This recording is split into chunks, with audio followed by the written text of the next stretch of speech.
On this episode of the End of Tourism podcast. As we hurtle down the path of neoliberal apocalypse, we're more and more exposed to the sense of alienation. And so what does that mean? It means that we end up feeling like we don't know who we are. We don't know where we are. We don't know who the people around us are. We're just sort of floating. We're atomized. We don't have roots. The connections that we do have feel fleeting and shallow. And it produces obviously a deep sense of like misery in a lot of people, whether they know it or not, I would say. But it also produces a longing for connections that feel real and that feel authentic. And I think that the turn towards identitarianism that has become more and more apparent over the last decade is a consequence of people feeling like they have no connections and they really want connections. They want to feel embedded in something. And so they're looking for other forms of community that they can belong to other than the communities that they actually live in, because those communities that they actually live in have started to feel so disconnected and illusory. Welcome to the End of Tourism. Conversations on wanderlust, exile, and radical hospitality. A quick reminder that the podcast lives on a gift economy model, which means that anyone, anywhere can listen, regardless of their economic situation. Your gift ensures it stays that way, free of advertisements and members-only paywalls.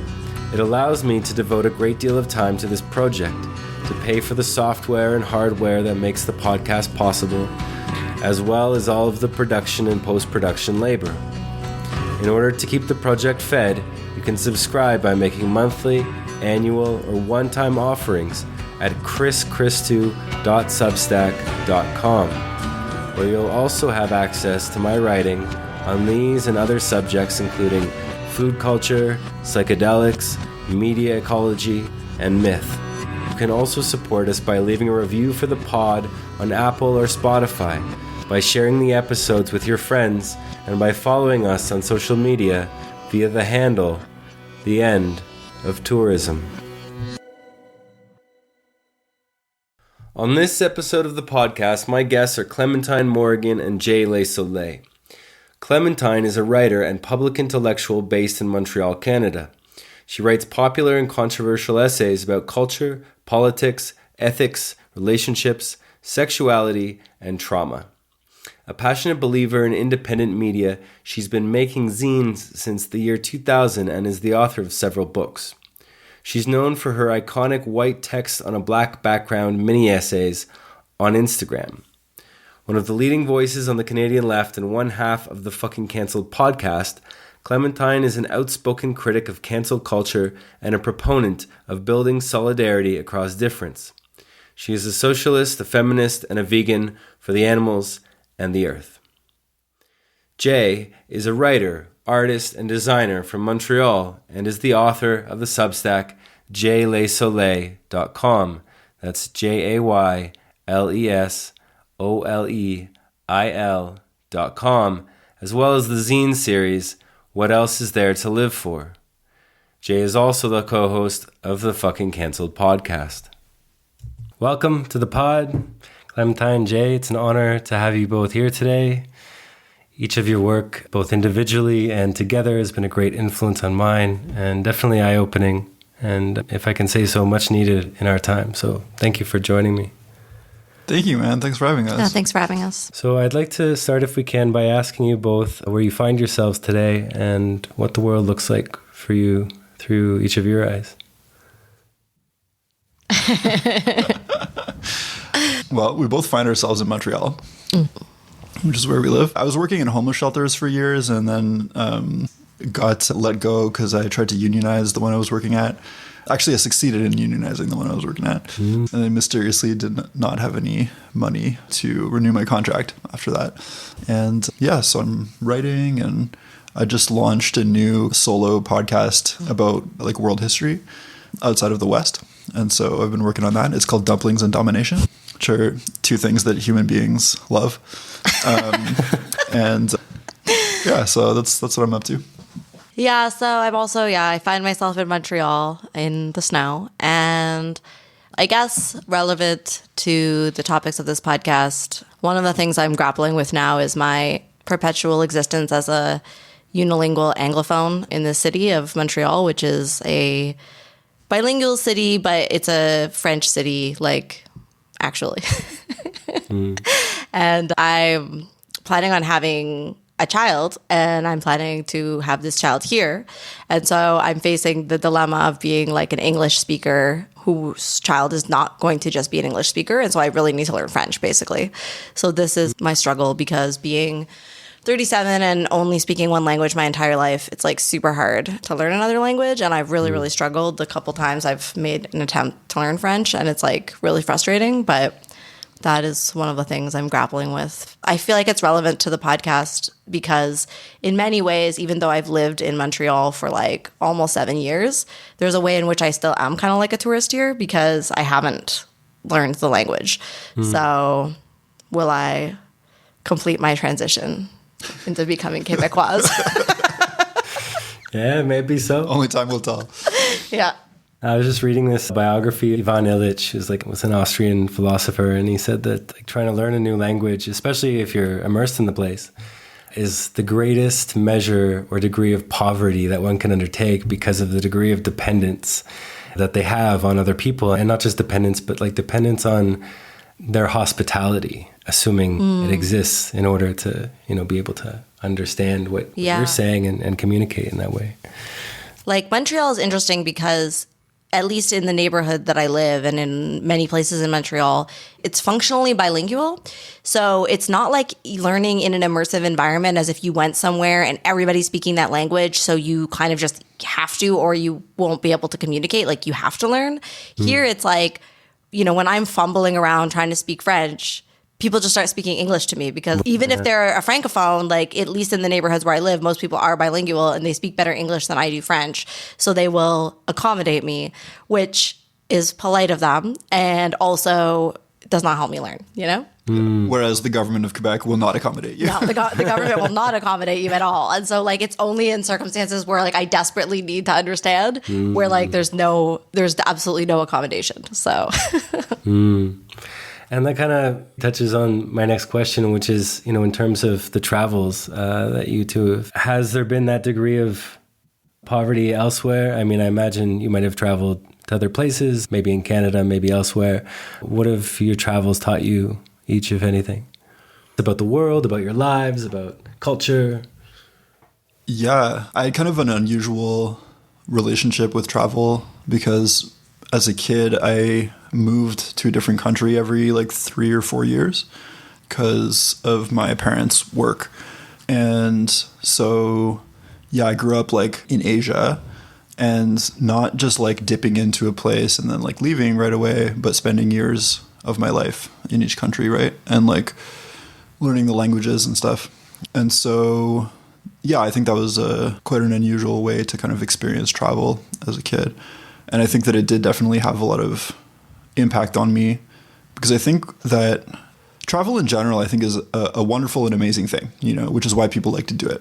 And it can be really profound for your mind and your understanding of the world and of other people, But obviously there's travel and then there's travel. I feel really grateful that I was able to see so much of the world by living there, And I think that it was really important for me in my kind of embodied understanding that other people and other parts of the world are, just as real and just as important and just as embedded in history as I am and as the people are in my passport country, which happens to be Canada, Yeah, I've traveled a little bit, but I think for me, when I was young, I was too crazy to travel, and I truly mean that. I have complex PTSD and as much as my life was so chaotic and really on fucking Cancel, Jay and I talk about how we're both alcoholics in recovery. When I was drinking, I always wanted to be someone who traveled and my life was very chaotic and full of violence and danger and all those types of things. But the PTSD made it really hard to do anything because I was always scared, and being a woman traveling, in recovery, I've wanted to try to travel more, but the combination of one being a woman traveling alone, it does come with certain risks to it. You're more vulnerable in certain ways. And then add that to the PTSD, it's super anxiety producing, So it's something that I've done a little bit, but not as much as I would have liked to. And I guess we'll see like what the future holds with that. One thing is that like I learned to drive pretty late. I learned to drive in my 30s. And once I learned to drive, going on road trips was actually a way that really opened up travel for me, because having my car with me gave me this sense of like safety, basically, that I could leave a situation. Like I was there with my car. So I had like the independence to like not be dependent on like strangers because I was afraid of them, basically. But we went on a podcast tour last year and drove like all across the United States in like a month, and like drove down to like Arizona and like back up the West Coast. And like that was really, really cool. Yeah. Yeah. Beautiful. And thank you both. And so, you know, it might seem a little strange for you two to be invited on a podcast about tourism, migration, hospitality, given that, you know, perhaps on the surface of things, your work doesn't appear to center around such things. But I've asked you both to speak with me today, in part because I see a lot of parallels between what you've both referred to as the Nexus in your work and what I refer to as a touristic worldview. And so to start, I'm wondering if you two could explain for our listeners what the Nexus is and its three main pillars. So in shorthand or in like common language, you might call it social justice culture. There's a lot of different ways that this culture has been talked about, but it's a particular way of doing politics on the left or left of center.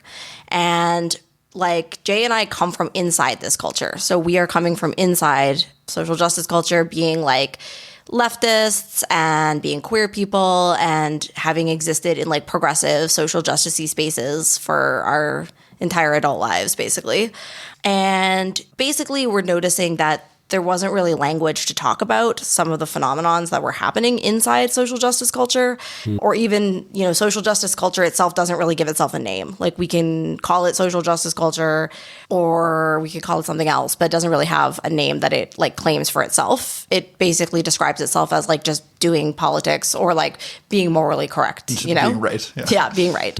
So we just started using the Nexus as kind of like a placeholder for talking about a phenomenon that like doesn't really have a name. And we were trying to describe like this social phenomenon that we were totally immersed in that there wasn't really language to describe. And we pulled out like three components that we saw interacting with each other to produce this phenomenon that we were calling the Nexus. And those pillars or components would be cancel culture, social media, and identitarianism. So you maybe want to say more? Yeah, and we were just noticing how like when those three components were interacting on the left, you know, they were producing a kind of like fourth thing that we were calling the Nexus. And it's just like cancel culture was kind of this, you know, this culture of disposability and very sort of like intense acrimony functioned to sort of like boundary the whole thing and to keep, you know, certain views out and keep certain views in and sort of like establish the boundaries of what was thinkable and not. And the identitarianism provided the sort of ideological underpinning of the whole thing, like a way of making sense of the world, a way of thinking about any problem and any issue, you know. And then social media was kind of the medium in which it was all taking place. And that was providing a lot of the kind of like the scaffolding of what it ended up looking like. Yeah. Does that make sense? Yeah. Thank you. Thank you both. And so I like to start then, if I can, with identitarianism. And, you know, as it pertains to, I guess, the End of Tourism podcast and the way I've come to understand it is that to be a tourist isn't just to be a foreigner, but a stranger to the place one inhabits. And so in this sense, I feel that people can be tourists in their own homes. And to a large degree, the housing crisis, among many others, seems to enable and ennoble this. You know, people know that they won't be able to afford a rent increase, and so they don't bother getting to know their neighbors or participating in the community. And beyond that, community is often described in demographic terms, you know, the Black community, the queer community, etc., but rarely anymore in terms of the diverse people that you actually live beside or near. And so for me, this is where tourism not only hits home, but is kind of unveiled as maybe beginning at home. You know, it's not just an industry, but something akin to a lifestyle or called the culture, as you said, Jay, of disposability. And so In this context, what I understand is identitarianism seems to enable this kind of touristic mentality of not needing to think of myself as a person of consequence in my building or in my neighborhood, because I'll be out of here in another year or two anyway, right? And so I'm curious what you two think of this idea, and whether you think that identitarianism is a consequence of these crises that exist today, like the housing crisis, like landlordism, for example. Yeah, I definitely think it's all connected. And I think that a huge part of all of this, right, is accelerating alienation that people are experiencing under the dominant form of neoliberal capitalism. And alienation just describes this deep embodied sense of disconnection from oneself, from one's work, and from one's fellows. And this is a concept that goes all the way back to Marx, and before him even, But Marx, I think, correctly identified that capitalism had a mechanism within it that amplified this sense and created more of it. And I think that as we hurtle down the path of neoliberal apocalypse, we're sort of like more and more exposed to the sense of alienation. And so what does that mean? It means that we end up feeling like we don't know who we are. We don't know where we are. We don't know who the people around us are. We're just sort of floating. We're atomized, We don't have roots. The connections that we do have feel fleeting and shallow, And it produces obviously a deep sense of like misery in a lot of people, whether they know it or not, I would say. But it also produces a longing for connections that feel real and that feel authentic. And I think that the turn towards identitarianism that has become more and more apparent over the last like decade or so, both on the left and the right, because I think that the rise of like the alt-right, for example, was very much an identitarian movement as well. It's that pivot towards identitarianism is a consequence of people feeling like they have no connections and they really want connections. They want to feel embedded in something, And so they're looking for other forms of community that they can belong to other than the communities that they actually live in, because those communities that they actually live in have started to feel so disconnected and illusory, right? I do have more to say about the concept of like authenticity and all of this, which I think is like really foundational to tourism, but I will pass the mic. Well, do you want to say something about that? Well, I feel like we're probably going to get into it later. So. Okay. Well, yeah. So, I mean, I think when talking about identitarianism, it's useful to make the distinction between identitarianism and identity politics. And we make that distinction on the podcast. But in case listeners aren't really familiar with the term identitarianism, I think it's useful for us to be a little bit clear about what we mean. And basically, identitarianism is distinct from identity politics. So identity politics is just basically saying that identity matters when we're thinking about what is affecting people's lives, right? And when we're organizing politics, when we're trying to think of solutions where we can make the world better, identity is going to play a role. And that just means we're acknowledging that things like racism exists, homophobia exists, like sexism exists, that the ways that our lives are shaped are impacted by identity. And like, we agree with that. We're not against that as a framework. But identitarianism takes identity politics to a new place where it basically does two main things to it. One, it acts as if identity groups are homogenous or share like very intense essential qualities, So when you make a statement like the BIPOC community thinks this, you're being identitarian and you're also being essentialist because you're actually making a statement in which you're saying that billions of people share a view, which is incorrect and also like very disrespectful to the vast diversity of thought that exists within any identity group, right? So it's actually like, it's an expression of essentialism and this belief that like identity groups share essential qualities. And it erases like the vast political differences and personal differences that exist always within any identity group. And then secondly, identitarianism acts as if identity is the primary or only way that power functions. So when we're trying to understand like what is wrong with the world and what is going on and why are we all suffering, identitarianism encourages us to look first and maybe only at identity as the way in which power is divided and organized. And so in this way, we have people like basically collecting identity points And what I mean by that is like adding up their various identities to try to understand their lives and their access to power. So people will be like, okay, I have these identities that are considered marginalized identities, and then I have these identities that are considered privileged identities. And so if I do some math, I'll be able to figure out where I stand in terms of power. Right? And this is a total oversimplification of the way that power works. Identity is probably impacting your life in various ways and may have a role in like your access to power, but it is not the only thing. And it's not as simple as just adding and subtracting to try to figure this out. And many, many things are lost when we are only using identity as the way to understand power. Yeah. And so like when you're talking about, I just wanted to say that like that what you said about people moving, I think is really fascinating because I moved like every year or 2 years. My entire, like actually I kind of have it stopped because I've only lived where I currently live for like just about 2 years. So I've basically been doing that since I was 16. I'm 37. Wow. You know, and like I don't mean cities, but I mean neighborhoods and at least apartments, you know. And actually my current neighborhood I've lived in probably the longest that I've ever lived anywhere, but I've still moved several times and I've managed to stay in the same neighborhood. But like over the course of my teenage years, all my entire 20s and into my 30s, like I was just constantly moving. And you know, I had a sense of place in terms of the city I lived in. Like I was living in Toronto for my 20s, but I lived all over that fucking city, like all over that city. Yeah. You know, I didn't live in any particular neighborhood. And so because of that, like I didn't really have that sense of like place. And like there wasn't really a point in knowing my neighbors because it's true, I was going to be moving and I knew that.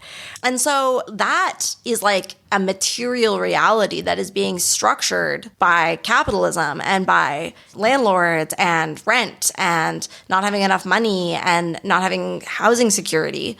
And identitarianism isn't really helping me to understand that, right? Like I can't really make sense of that experience if my only lens that I'm looking at the situation with is identity.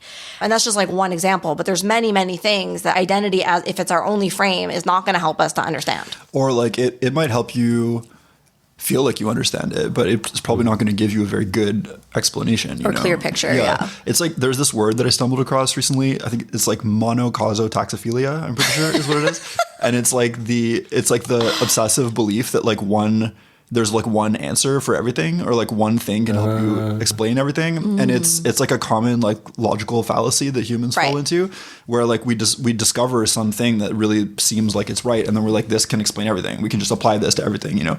And I think that identitarianism is like an excellent example of this tendency that humans have. Yeah, wow. Kind of monotheism for politics, I guess. It's fascinating for me because I see a lot of these identitarianist dynamics play out in the context of tourist cities, and the one that I lived in, still live around, just not in anymore. And then, of course, the people that I interview who deal with over-tourism and, of course, all the crises that come with it. And so, you know, like in the early pandemic, for example, in places like Oaxaca or Medellin in Colombia, for example, they suddenly became hotspots for digital nomads and other tourist escapees. And the consequences of over-tourism in these places already existed, but once travel restrictions had dropped and vaccines were doled out, places like this, and maybe the more obvious ones like Bali or Hawaii or Barcelona, those consequences exploded. And, you know, the number of visitors skyrocketed. And so both local people and foreigners opened Airbnb after Airbnb. And this is kind of what ended up happening in a lot of places in the course of, you know, a couple of years, essentially deepening the economic and social divisions in those places. And so what we've seen is that people simply tend to point their finger at the tourists, at the foreigner, ignoring the economic and political issues that affect these things. And so what's arisen, on the internet at least, have been faceless social media accounts basically canceling tourists or foreigners for, you know, anything you can think of, for being cheap. People complaining about prices on their YouTube video or whatever, and others criticizing local cultures for X, Y, and Z, and some who refuse to speak the local language, for example, all of which, you know, constitutes bad behavior. And even still, like other people, foreigners who become landlords in their new homes, right? Who move to another country and just, you know, rent a nice place and then put it on Airbnb or something. And so I'm curious about the individual. Why do you think in so many of these cases, especially in regards to people who claim to be leftists or anarchists or radicals, that the focus is squarely put on individuals or individual behavior as opposed to the conditions or systems that created that behavior?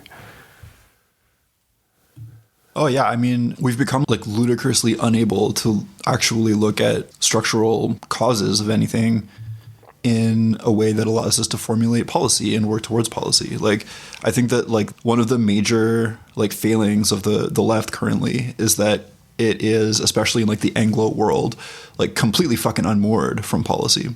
I think in the US, there's like a really obvious reason for that, which is that there is, no political party that's even remotely. So the idea that you could have policy that you like is sort of like nonsense to people in the first place, right?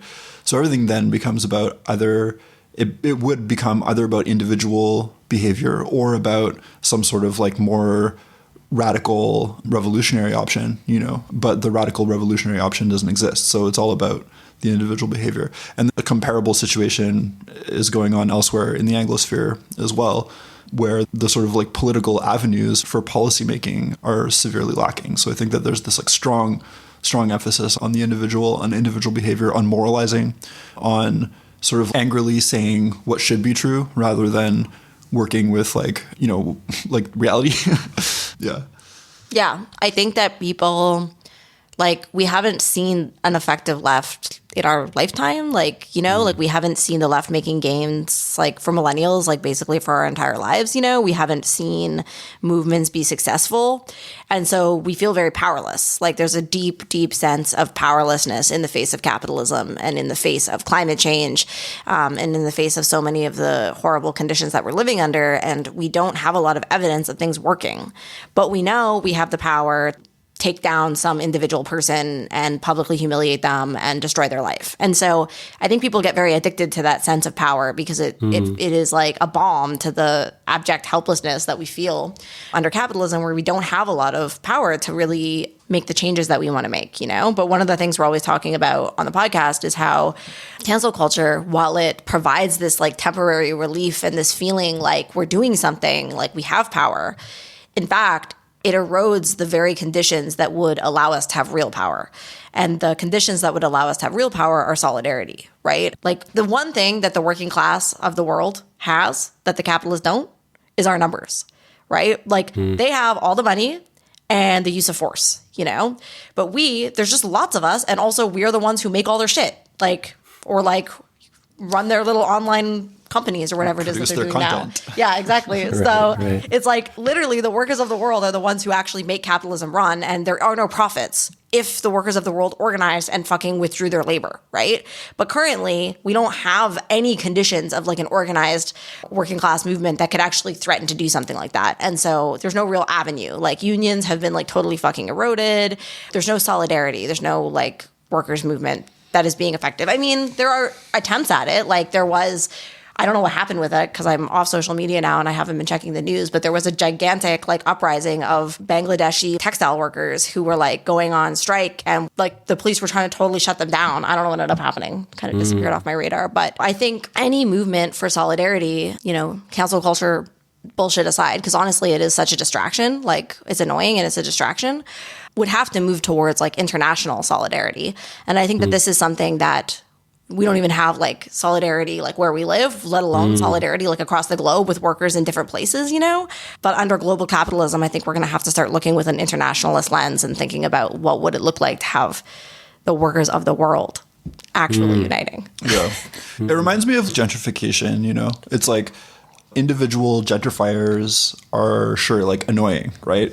People who sort of like don't belong there and are bringing their like annoying habits into the neighborhood or whatever, and driving up prices and all this.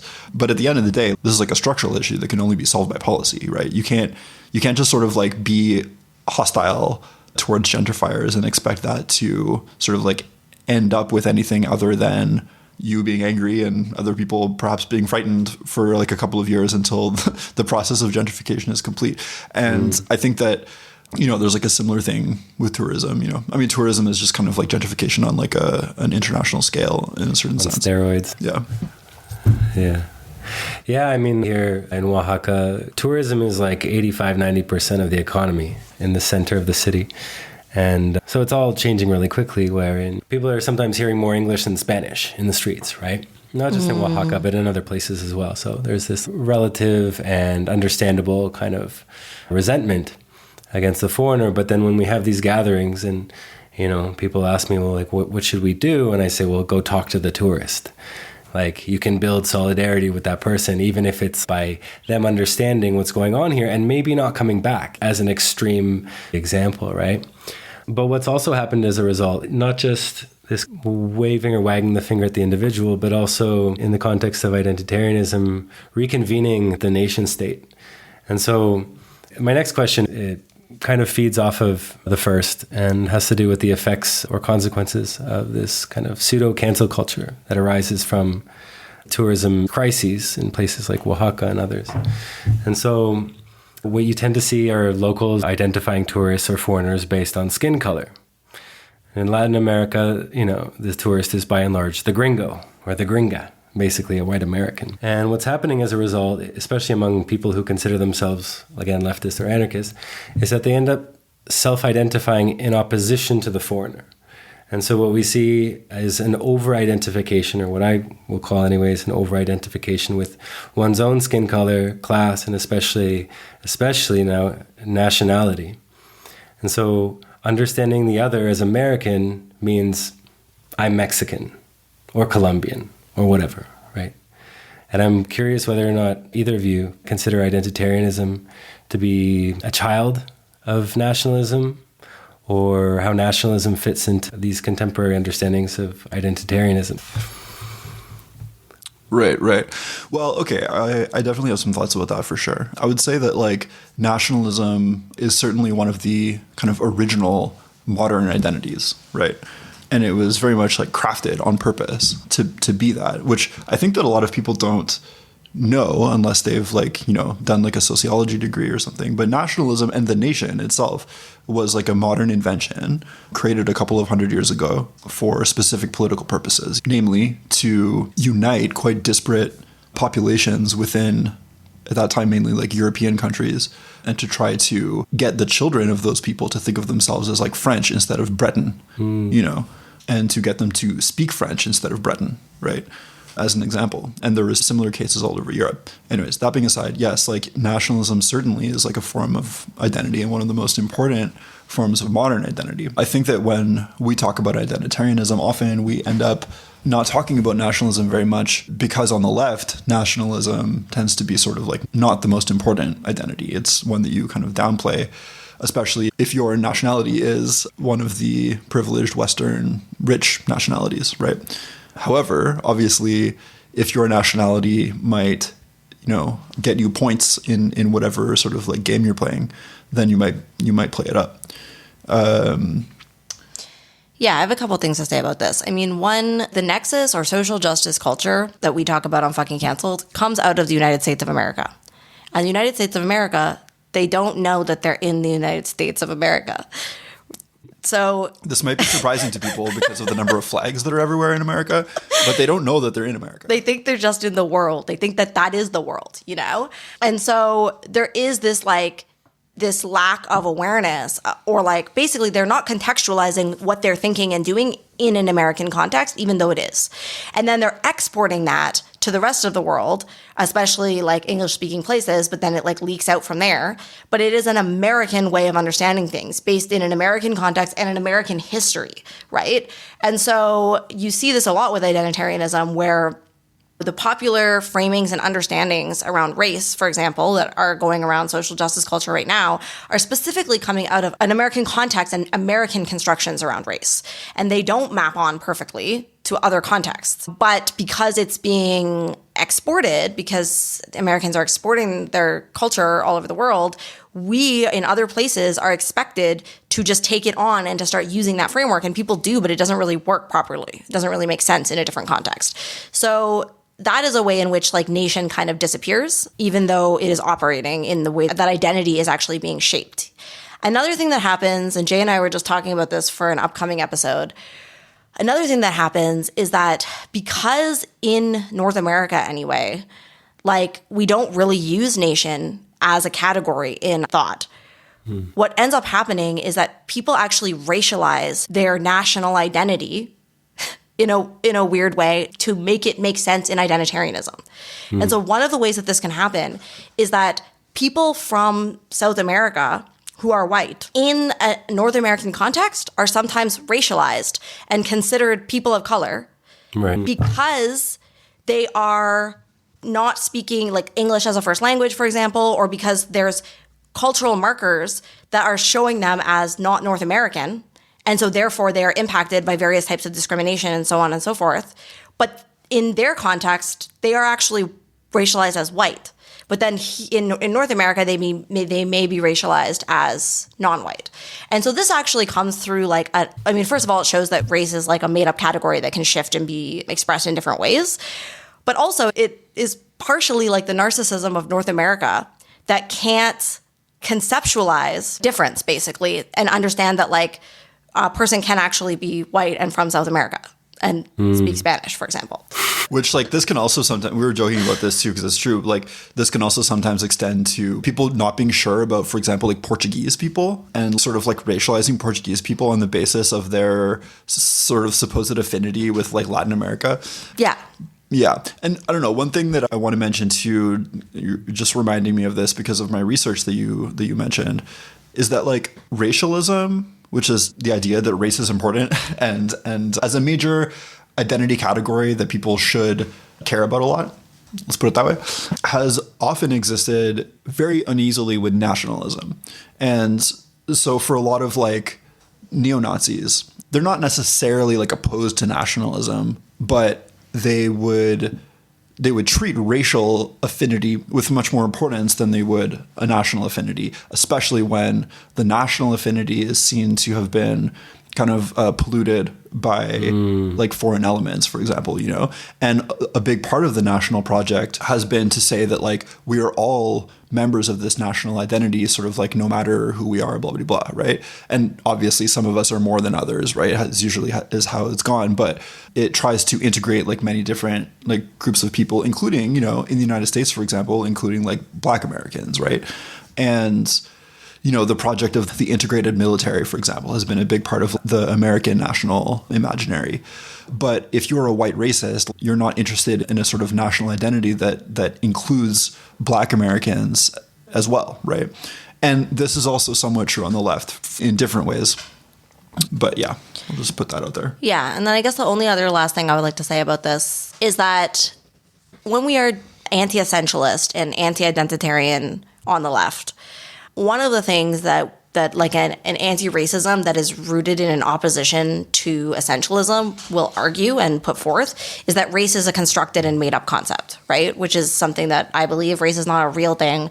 It is like racism is real, but racism is based on the invention of this way of dividing up people based on race.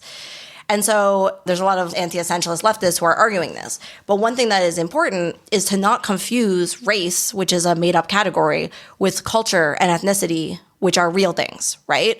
And one of the things like Jay and I have been talking about, and we're going to do an episode about this, or like related to these ideas, is like we actually care a lot about things like language protection, culture protection, like the importance of people being able to keep and protect their cultural identities is like, it's a very important thing in respecting people's like human dignity. And in Canada, where colonialism has so thoroughly attacked Indigenous Canadian people's cultures, they don't have their languages anymore. And like protecting language is like hugely important for people's mental health and well-being, right? So dividing those two things, that being like saying race isn't real doesn't mean that we're not in favor of protecting culture and language. Yeah. Right. Of course. What's interesting about the reactions to over-tourism here, it's not just that, oh, the gringo is an American, so I'm a Mexican, but it's also racialized. It's also, okay, so who I see on the street? White people. And because I'm dark-skinned, it reinforces those dualities, binaries, etc., but it re-racializes local people.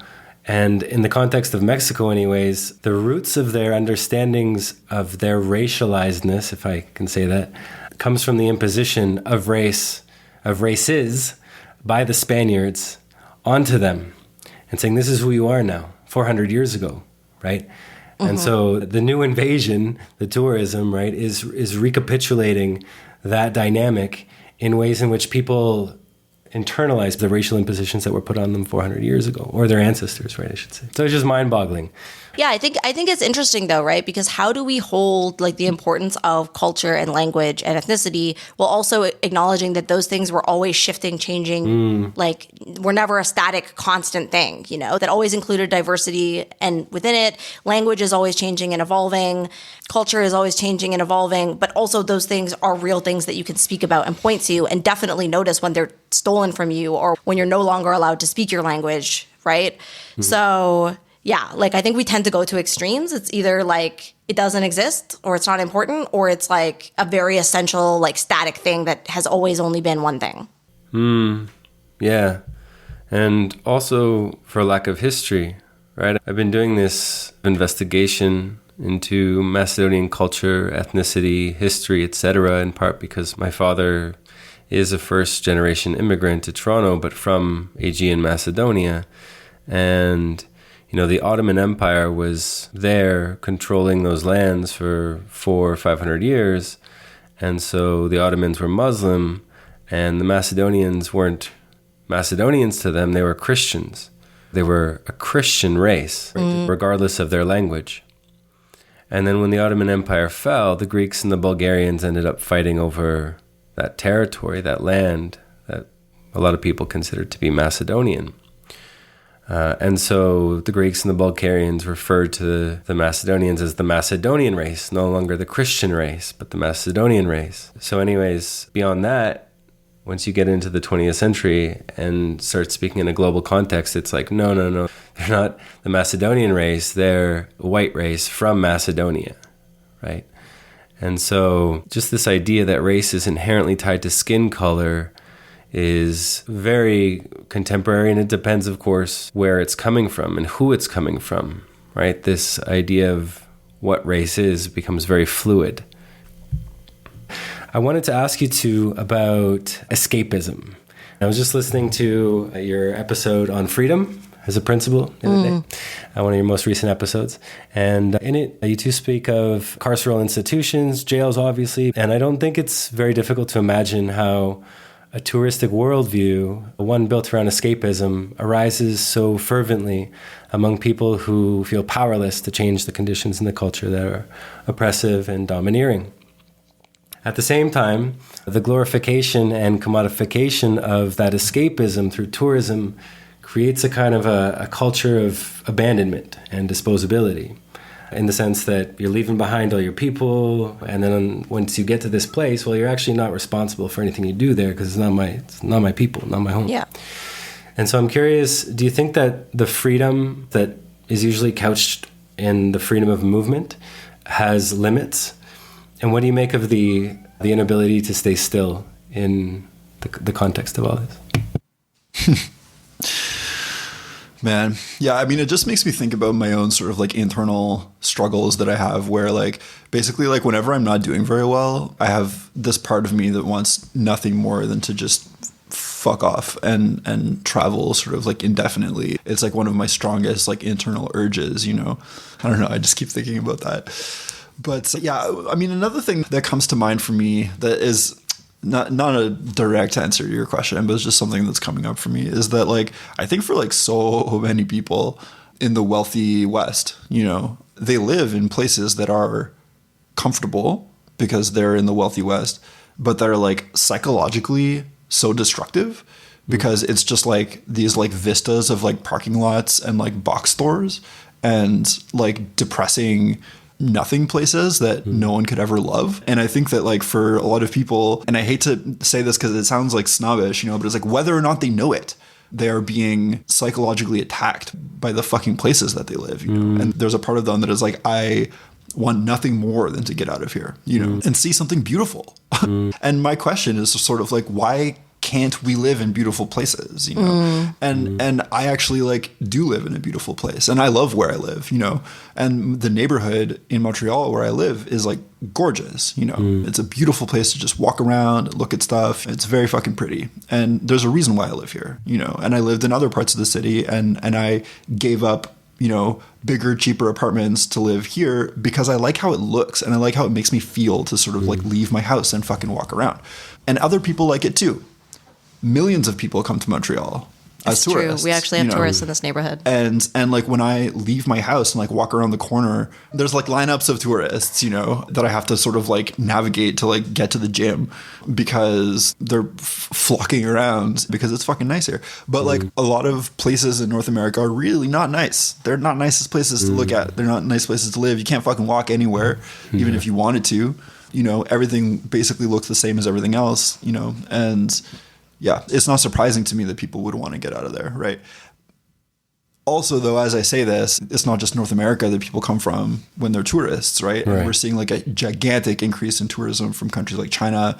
Japan has always produced a lot of tourists, you know? So I think like part of it is just that like as people get wealthier, the desire to just see different things and whatever is always present in people. And if they can do it, like there's no particular reason why they wouldn't. But I think that it's definitely worth trying to imagine what travel could look like and what like guesthood could look like, you know, outside of a context where it's all just like this very commodified process that is not necessarily very great for the people who are on the kind of like hosting end of it. But yeah, again, like I live in a heavily touristed city, but apart from the tourists being quite annoying to have to walk around like when there's like snow everywhere and they're taking up the whole sidewalk. Apart from that and the fact that like Airbnbs are a big problem in Montreal, they don't bother me much here. And I think that like a big part of that is just that like, you know, Montreal is a very wealthy city, you know, so like an influx of like wealthy foreigners doesn't like impact it that much other than to sort of like inject cash into the economy, which is not such a bad thing, right? And I do think that like part of the answer to all this is that we need to be like taking seriously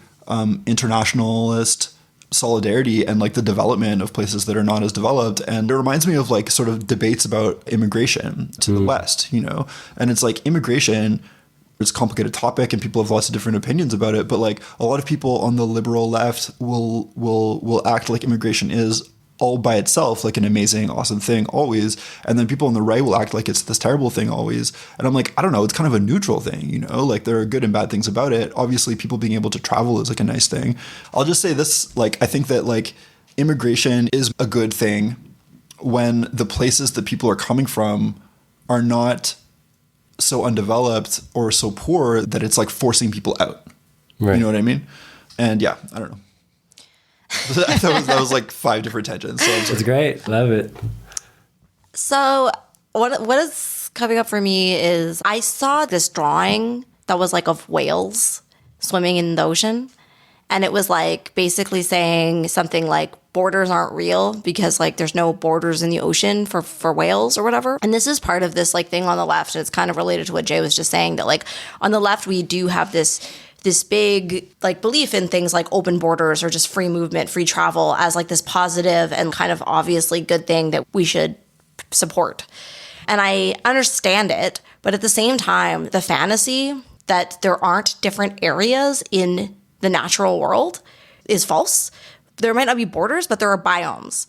And one of the things about travel that I don't think gets talked about a lot, and that is a big issue with like environmental destruction, is actually the reality of biomes and the fact that the movement of people across the world at the rapid way that we do it now is moving plants, microbes, fungus from biome to biome.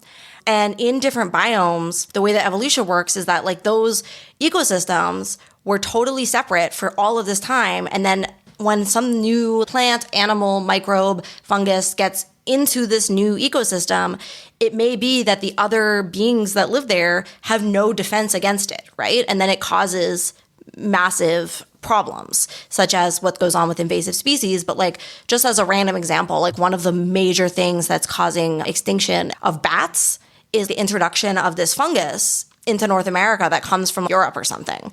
And it comes on like tourists. They come and they don't know that they have it on them because it's just like little fungus.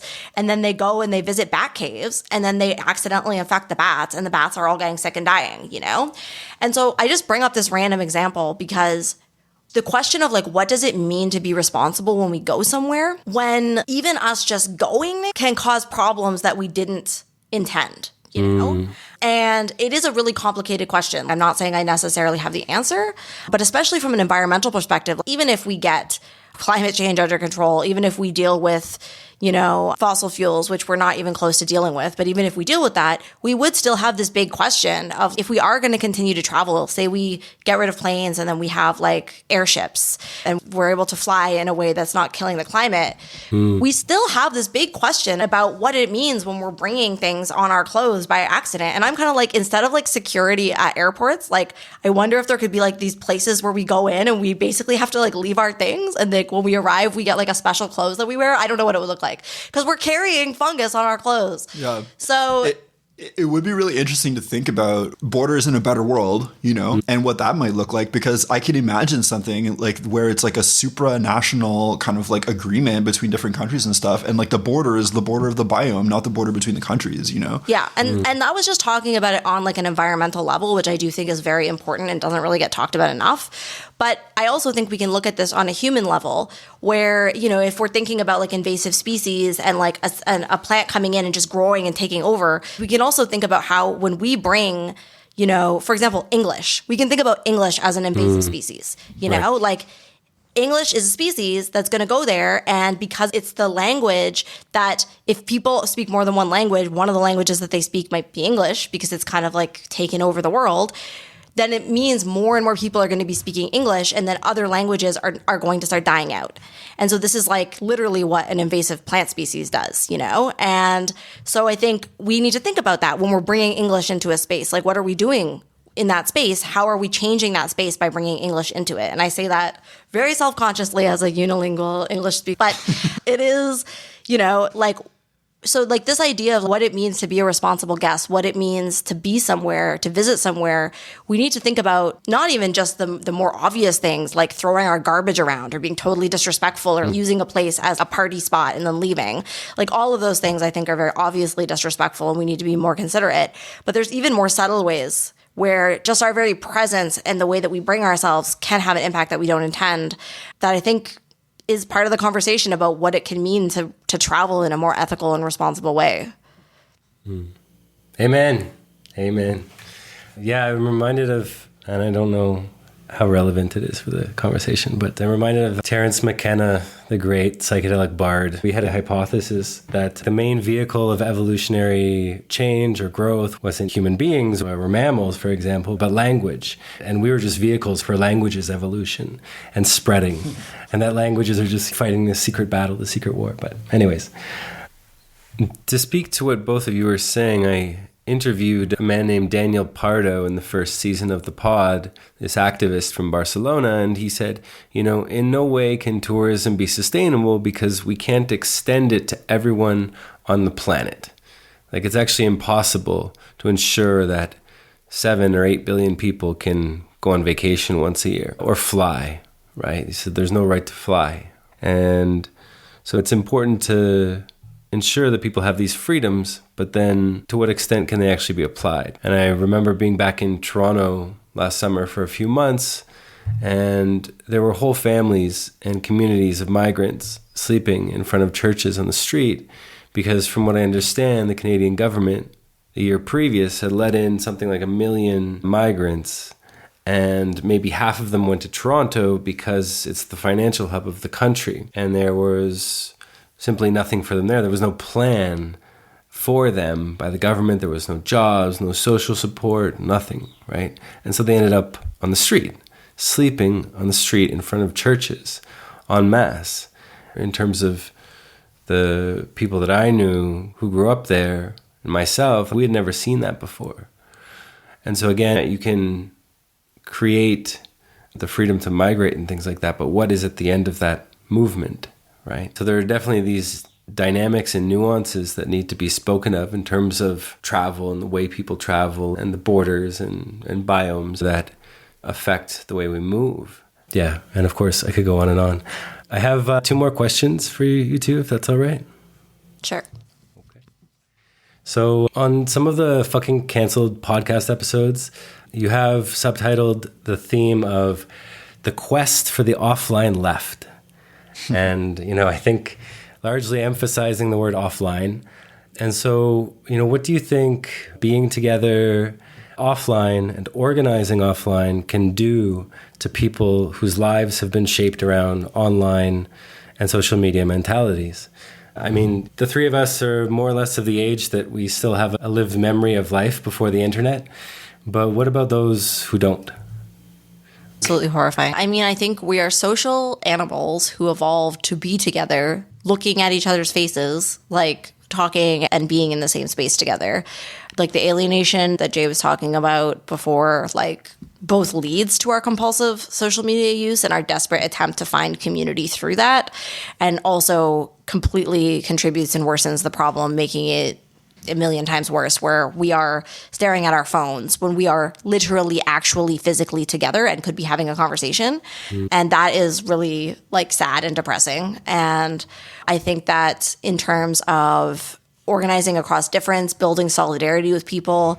Like on the internet, we can believe that a community is people who share either like an interest or an identity category with us, and that is a community online. Whereas in real life, community is going to be full of people who are not necessarily like ourselves, whom we might not share interests in common with, and we might not share identities in common with, but they actually are the people who are in our spaces in real life. And we actually share many things in common with them that we might not realize because we share a place together, we share a world together. And being able to build relationships with people who are different from ourselves is, first of all, absolutely necessary as a political strategy if we want to get anything done on the left. But also it's deeply enriching for our human lives, you know, to be able to meet and talk to people who are not exactly the same, not the same age, not sharing the same politics, like we're just different from ourselves. So I think it's very important. The other thing is like the absolute erosion of our attention span due to social media. I have recently not been on Instagram for like a month, and I feel like my brain is like damaged, and I'm like recovering from a severe damage to my attention span, you know? Like I wasn't able to read books for years because I just didn't have an attention span to like really keep up with it. It was like way harder for me than it used to be when I was younger, you know? Because I have been on the feed that is giving me just 5-second blips of information and then giving me something else and getting my brain hooked on this like dopamine response cycle, which is absolutely horrifying. So I think it's also really bad for us, like mentally, in terms of our ability to think critically and at length and to like pay attention to what we're thinking about. Yeah. I think that the internet gives people the illusion that things are happening that are not actually happening. You know, like, I don't know, you make a really good post and 2,000 people like it. Wow. Okay. They're all scattered across the fucking planet. You know what I mean? It doesn't, you don't know them. It doesn't translate into anything, right? It feels good and you feel like maybe you're influencing the discourse or something like that, you know, but it doesn't translate into anything. And it can give you the idea that like to be politically active and to be politically successful is to get more people liking your fucking posts or whatever, you know, but it's not true, right? It also gives people the illusion, and Clementine was gesturing at this, that a group of people, it's not even really a group, it's like a category of people that are like you is a meaningful sort of group to be in. But let's say like take like queer people, like LGBTQ community, okay? And then you extrapolate that to like the whole world, or you could even just extrapolate it to like North America. You know, that's like a scattering of people that are spread out over this enormous geographic area. You couldn't possibly meet them all, not only because there's so many of them, but also because they're so scattered, right? And you couldn't possibly organize them all and like, and so on. And it's not a community. It's not a community. It's like, there's a word I'm looking for, and I've been trying to think of it for the past like 5 minutes, but I'm just going to say it's like an electorate or something rather than like a community, you know? It's like this like demographic group that like marketers might market to, or that politicians might try to get to vote for them or something like that. But that's not what a community is. That's not what a real group is. Like a real group automatically encompasses difference. Like a sort of like authentic human group like always has differences of like age and occupation and often ethnicity and all these sorts of internal differences that, you know, human groups have always had, right?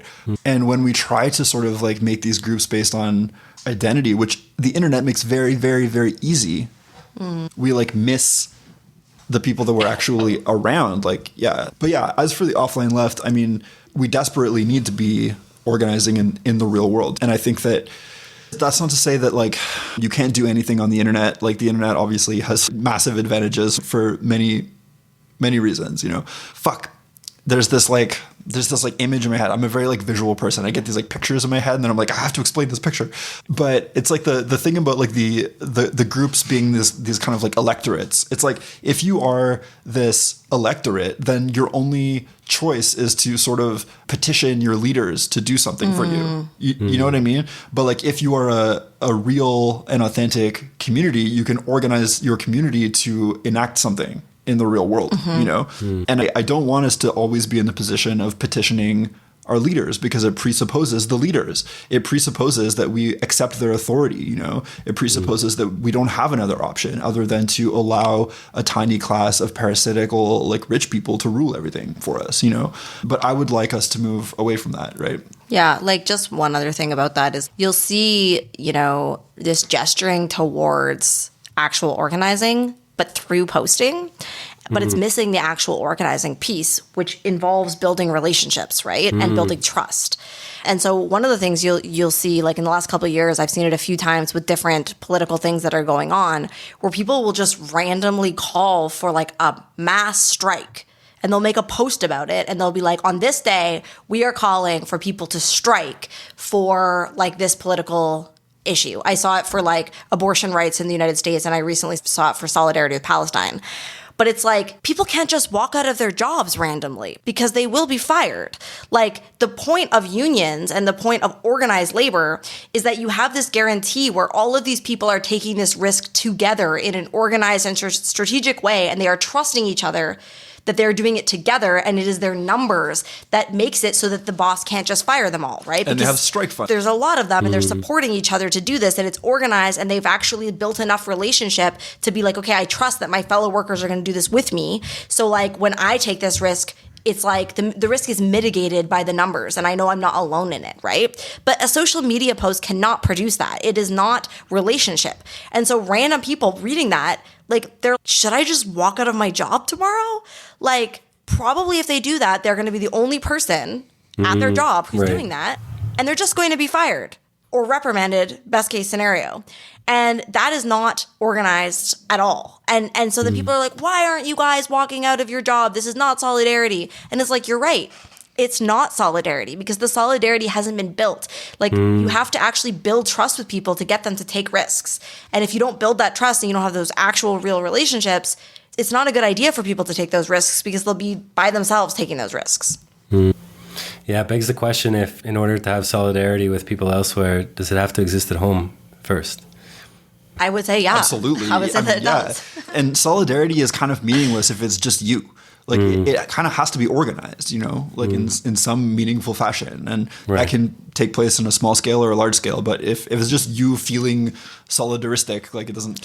Like for example, with the Bangladeshi textile workers, you know, if there was organized labor in North America and say, for example, that like the H&Ms were unionized, which I do not think that they are. But if the H&Ms were unionized, because like the clothing at H&M all comes from Bangladesh, the workers could choose to do a solidarity strike to strike alongside the Bangladeshi workers so that the retailers were striking alongside the textile workers, right? And that would be very effective and very cool if that was happening. Yeah. But in order for that to happen, the retail workers first have to be organized and they have to have unions and they actually have to have like an organized labor force here in order to do any kind of meaningful action in solidarity with the workers in Bangladesh. Food for thought. Yeah, thank you both. So my final question, of the main themes of the pod, one is radical hospitality, which to me at least stands as a kind of antidote to industrial hospitality. You know, the systems, the hotels, the restaurants that produce expectation and entitlement, especially when people go abroad, right? I paid my money, so I deserve this, etc. The word radical in that term means rooted. And so for me, what it means to be rooted in a place, rooted together, and maybe even reciprocally generous.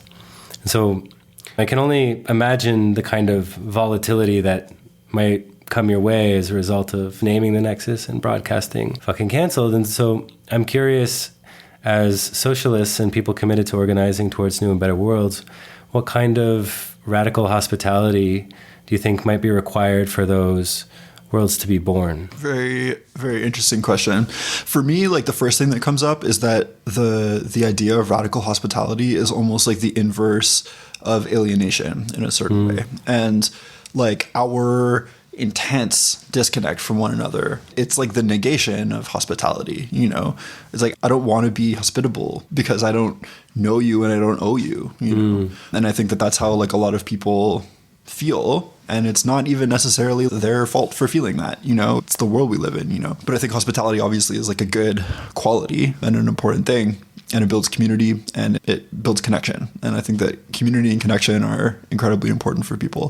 For me, I really want social movements and a socialism, whatever it ends up looking like, a socialism for the 21st century that takes alienation seriously as like a major problem to be tackled, and that is like actively trying to build policy to like undermine alienation and bring people together more, which is difficult. I don't know how to do it.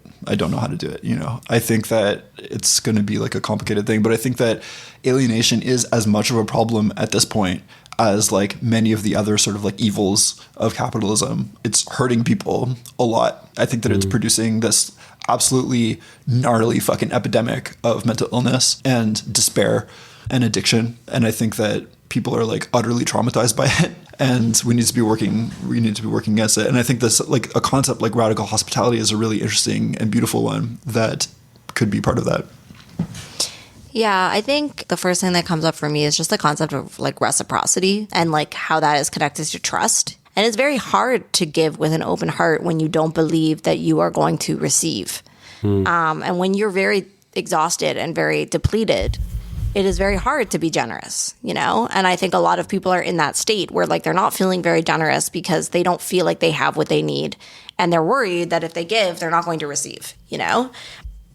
And so it's kind of like somebody always has to go first. If you're caught in a cycle of everybody in a mentality of scarcity, that's just going to keep reproducing until somebody starts to shift towards generosity.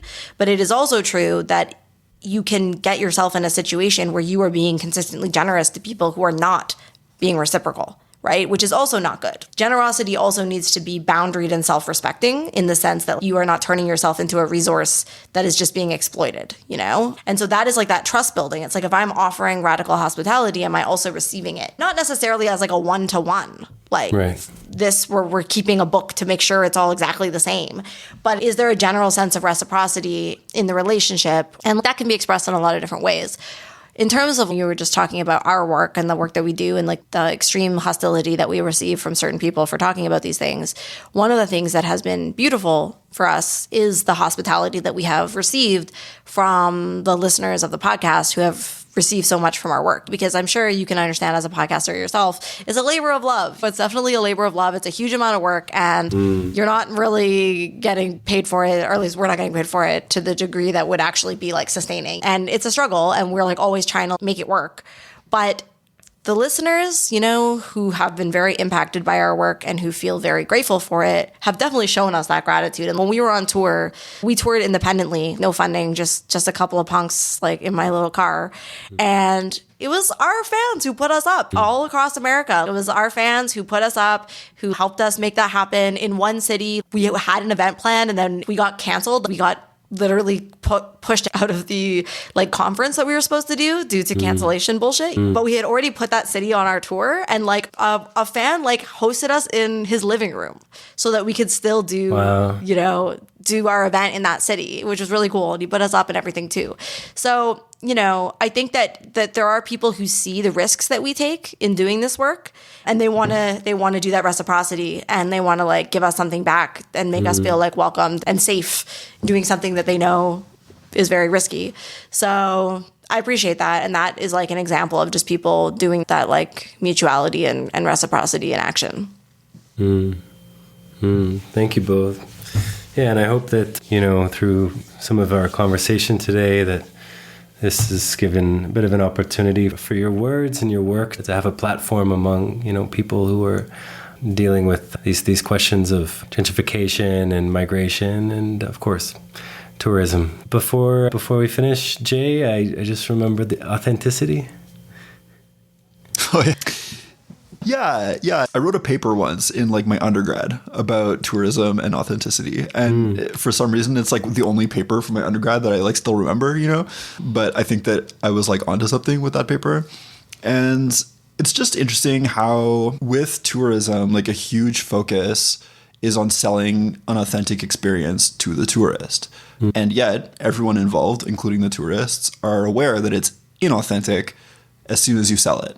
Basically, right. That is like the sort of like definition of what makes something inauthentic to most people, is that like when you sell it, it's not authentic anymore, especially when it's like an experience, And yeah, I just think that this like process of sort of like inventing authenticity and then selling it when everybody's aware that it's not authentic is like very, very on brand for late capitalism, and is like also something that's going on in like the rest of our lives, and something, I don't know, it's just something I think about a lot. Well, it comes home to roost, right? The whole tourism worldview or touristic worldview, and like the desire for the authentic. We have all the labels now, organic and fair trade and all that stuff, and it's like there's still no chance that you buying that coffee is going to get you any closer to a relationship with the people who made it or the land that it was made on, and all that stuff. Right. Yeah. I think it's interesting. I have like a question for you, because you were like a backpacker for a long time.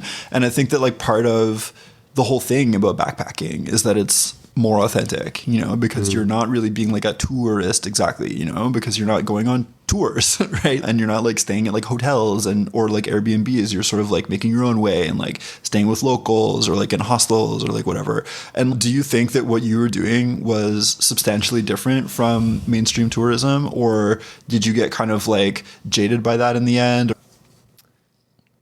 Yeah, I guess like to some degree one could say that it's less choreographed, right? Mm-hmm. There's less expectation. I think there's still probably the same amount of entitlement that people could have or feel, but there's less expectation because it's not as choreographed. But I did an interview recently where my friend Patrick, he asked me like, so what's the difference between a tourist and a traveler, right? And I said, well, based on all the people that I've talked to and all the episodes that have done the interviews and all that, it seems that people want to make a distinction between these things because they want to justify their version of doing it, or they don't want to look like the stereotype of the ugly tourist or whatever. But at the end of the day, almost everything you do as a backpacker or a tourist is housed in the tourism infrastructure, right? You still have to get on a plane to go where you're going. You still have to take those buses, Maybe just because you're not with 30 or 40 other tourists doesn't mean that the same dynamics aren't happening. Surely there's a degree of difference in it, but you can go to, like a lot of Canadians, go to Cuba, sit on a beach for a week, eat and drink whatever they want, or all that they can. Or, you could go in, like I did, and spend like 2 months, in the middle of nowhere in Peru, right? But at the end of the day, everything that happens there is temporary and therefore disposable. Nobody has or nobody questions the degree of consequence that they have in that place once they're gone, right? And even if you did question that, you could never know. So I think that kind of, brings it back around a little bit to that question of like, you can be a tourist in the place that you live, in the city that you were born in. Like, I have these questions sometimes when I wonder about like, my friends and family back home after being gone for 8 years. My sister has 2 kids and all that stuff. So my parents are getting older, all that stuff. So how do we understand ourselves as people of consequence in the places we live? And anyways, I think that's, to me, where I can offer a deep bow of solidarity to you two for your work, because I think that's kind of where they find themselves woven together a little bit is that place where we find the ability to either respond or we find out how we have been removed or obscured or just made handicapped from the ability to respond in a good way. So on behalf of our listeners, thank you so much for your time today. And I know you have a lot of podcast episodes online and also a lot of writing projects. And maybe you could tell our listeners a little bit about those before we depart. Mm-hmm. So you can find the podcast at fuckingcancel.com. And you can also find it like most places you listen to podcasts, so Spotify or Apple or whatever. If you just look up Fucking Canceled, maybe Fucking Canceled Podcast. It's got 2 L's because we're Canadian. Yeah, we're Canadian, so it has 2 L's. And my writing, you can find at ClementineMorrigan.com. I have a Substack there that you can subscribe to, and I also make zines and books, which you can check out in the shop at ClementineMorrigan.com. Yeah, my writing is LeSoleil.com. It's all up there. So, yeah. Thanks so much for having us, man. Yeah, thanks for having us. And dumplings and domination, is that right? Oh, yeah. Dumplings and domination, yeah. So far, there's only 1 episode out, and I told myself that I'm going to be boundaried about it and try not to treat it too much like a job and just do it for fun. So who knows when the next one's going to come out. But that's also on LeSoleil.com. Like, for now, I'm just putting them up as posts on my Substack. So, yeah. Awesome. Cool. Well, I'll make sure that all those links are up there on the End of Tourism website and Substack as well when it comes out. And thank you guys so much for your time. Right on, man. Have a good one. Thanks for having us. Thank you for listening to this episode of The Pod. If what you heard had its way with you, if it left you with more questions than answers, then click subscribe on Spotify, Apple Podcasts, or directly at chrischristou.substack.com. You can also follow us on social media via the handle The End of Tourism.